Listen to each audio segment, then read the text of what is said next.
नमस्कार, भगीरथ भालके बोलतोय. आंडोलीत आम्ही बसलोंच्याकडे होतो. तुम्ही कुठे आहे?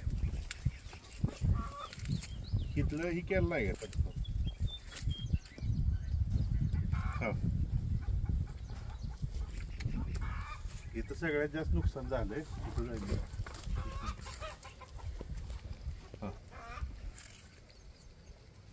इथं कोण आलं?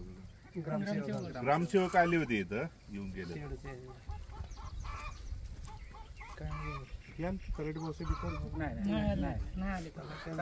शेतीकडे आहेत चला त्या इथं चांगदेव बसले ना आपल्या.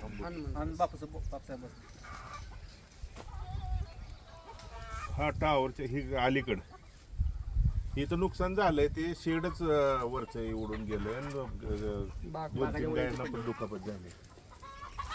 हो, इथला पंचनामा करून कृषीचे पण तुमचे असतील तर हे करून. हो.